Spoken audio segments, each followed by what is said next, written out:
Legendary beats. Okay, yeah. I just want to do a review of what has happened in the past months.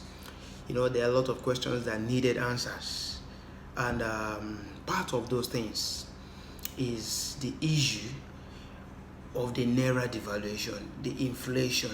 What is happening to this economy? Okay, before I proceed, my name still remains Onik Raphael, and you are welcome to Talking Point Show. Like I was saying earlier, what is happening to this economy? Why is it that every time the Naira keep going down? It's not fair. It's not fair. It's not fair. I think the government need to do more. The government need to do more. Well, okay. Let me go down to Anambra. The elections there.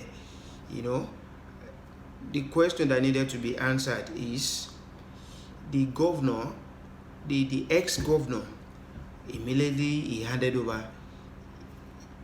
He was traveling abroad. It seems like when your hands are clean, I think things should just be done normal. That means there are some things that are fishy, there are some that are not clear. That is why the EFCC must have be tracking his movements. And he's been caught up with at the airport and he's been arrested for some questioning. But we believe that after all the question and all the interrogation and their investigation, he should be set free. Okay, the most sad one is the Kaduna Abuja train attack. I don't know. Oh my, what is happening? Nowhere is safe again in this country. Nowhere is safe again. It's now crystal clear that the issue of insecurity in this country has become a business. Even our military cannot even control them. Our military cannot handle. Our military cannot conquer the so-called bandit, the so-called Boko Harams. Because if they can, at least by now, we should be hearing all this attack here and there. For crying out loud, if you want to travel, you'll be scared to go on a journey. To fly the air, you'll be scared. Now the train, all these attacks are happening here and there. And you know what? You will still see some video that will still be released, and you'll be wondering that why can't these people just be arrested and just be detained and let them be called to answer the question they need to answer. Because I don't just know how some people somewhere will just be using human beings' life as a means to trade, to transact business. You exchange weapons with money. It's very saddening. It's very saddening. And honestly, if the government are saying they are trying their best, with the look of things, in fact, they are not doing anything. There is very obvious they are not doing anything, because it's very crystal clear the military are not well equipped. Just imagine you send down the military guys to go and attack the Boko Haram, the Bandit, the henchmen, and you discover that the kind of weapons that the military are carrying cannot be compared to the standard of the weapons that these bandits are holding. How do you expect them to conquer them? Because from the look of things, it's very obvious that there are some people in this government that are running this business with them, and that is why there's no way for you to conquer them, because they are having first-hand information of where to go to, of what is happening, so they know how to predict actions, and you see that's why they are always being successful in their actions. So what is happening? This government, what is happening? Still in this our so-called country whereby we claim that we have all resources needed for us to enjoy all things. There's blackout in Lagos. They said the national grid collapsed. As in, I don't know.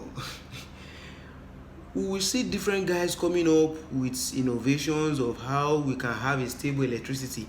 I don't know. Is it that what they are doing are fake, or the government is not ready to invest in those guys or to tap into those knowledge. I don't know.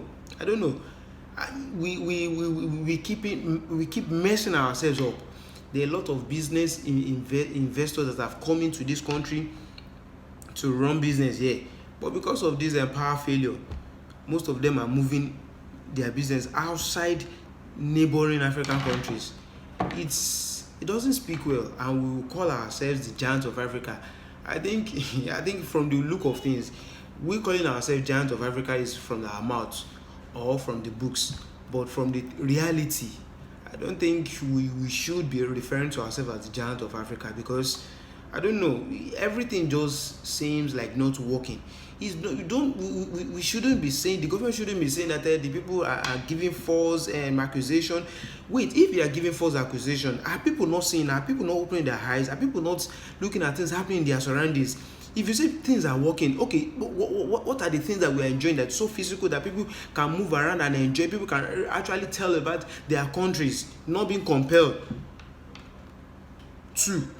So a lot of things are not just working in this country. I don't know. Come to have stable lights. We don't.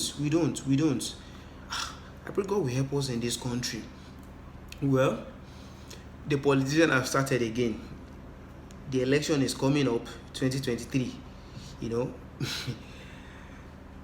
The former Vice President Atiku has declared again to go for the presidency of this country. Well, I wish him well, and I want to say that all Nigerians should open their eyes and look at the best people, the best candidates that can actually fit into any kind of political appointments and positions. See, this is what I want to say. I begin to feel like people are making these political positions like a right, like something that I have to earn. I feel people are beginning to be sensitive and looking at these things that, okay, I think there's a kind of self achievement, like, how should I put it now, like something that you actually want to achieve just for yourself's sake, not with the interest of the public, of the public, for the betterment of the whole country. Most people that are declaring this and that, I want to go for this, I want to go for that, is not really clear. It's not really clear that they are actually going for the interest of the people. It's not really clear. And I think by now Nigerians should wake up. Nobody should just come up and just cajole you with something, maybe promise you with this or promise you that. See, anything anybody is promising you that is going to give you is just for the time being. I think we should be able to live up to that expectation that, okay, this is the future. What do we want? What do you want to achieve? And don't forget, whatever you're going to do now, the unborn children that are coming up, we hear the history. Are they going to curse you, or they are going to be like, oh, you've actually done well? History will definitely tell. Many people are embezzling money for the sake of election. This is not right. I just pray God will help us. I pray we will get it right one of these days. Now, the issue of ASU, I know by now anybody that have graduated from the Nigerian university will have accepted that ASU strike is part of the things you need to experience being a Nigerian graduate from the government institution, because it's actually on a two-way side.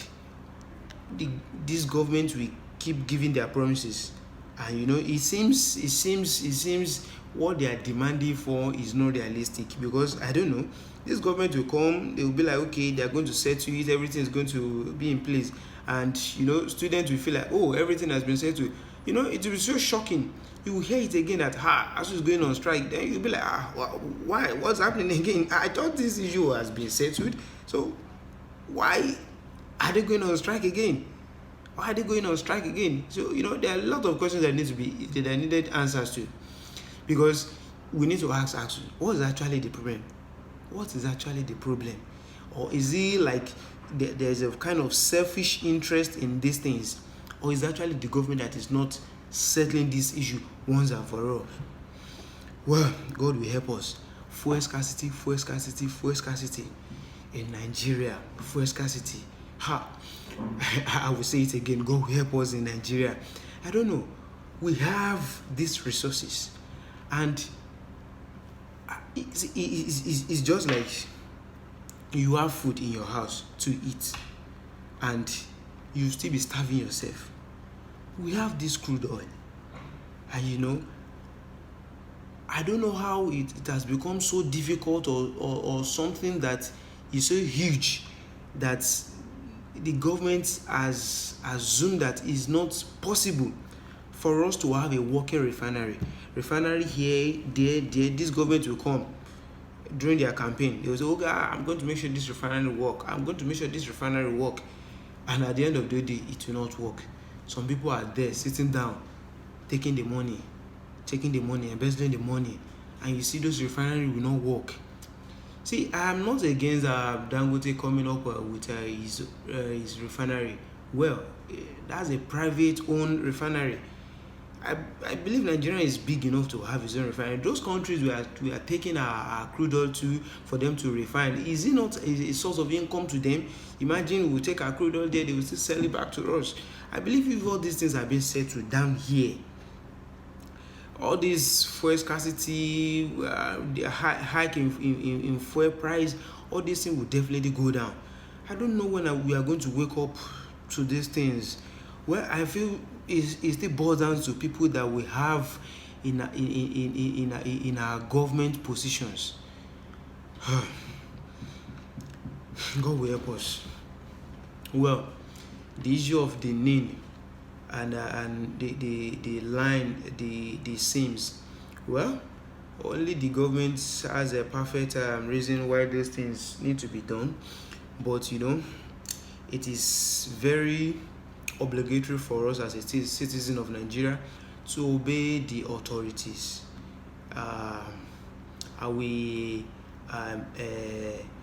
advise everyone who has not gone through this process to please do, so that to avoid your line, your SIM being banned, being restricted to make some calls, to do the needed transaction you need to do. So please just do it. It's needed. I think it's for our growth and for our development. So yeah, the last thing I'll be talking about today, one of those things that it made a lot of us not happy in the month of March, is the issue of the Super Eagle. I think since I've been watching the Super Eagle, I don't think they've ever enjoyed this kind of support that was given to them in this World Cup qualification match they played, especially the one they played in the MKO Stadium in Abuja. The circular came out that all government workers should close from their offices as early as 1 p.m. just for them to be at the stadium to show the support for the Super Eagle. Oh my God. That shows that because one thing we need to understand in this country, that if all things are not working out, see, the only place we can run to is the issue of football. That thing gives us joy. In fact, when it comes to football, we don't remember that this is Hausa, this is Igbo, this is Yoruba. We don't remember that. All we know that Nigeria, oh Nigeria. That's what we keep shouting.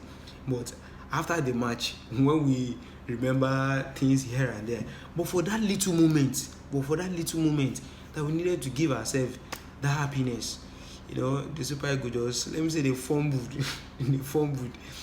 But they later came out to apologize. But it's just that there will be a lot of things that we'll have enjoyed, because just imagine Nigeria going to the so-called World Cup. For those matches that will be played, at least those moments where people will sit to their TV to watch the match. At least we will once again feel the unity in this country. So, well, I want to say we should still keep on holding strong for this country, and we should still be doing what we know that it is right. And what we feel that is not right, we should not keep quiet. We need to talk. We need to talk. We need to talk so that things will definitely and must go right. So this is Talking Point Show. We'll be talking, and we will keep suggesting what we feel should be done, and we'll keep reviewing what we think is wrong and what we feel is right. So I still remain your host. My name is still Onigbinde Raphael. So as we proceed in the year, I pray that positive things will be happening to us and the nation at large. Thank you for your time. Thank you. Legendary beats. Bye. Bye. Trendy Beats.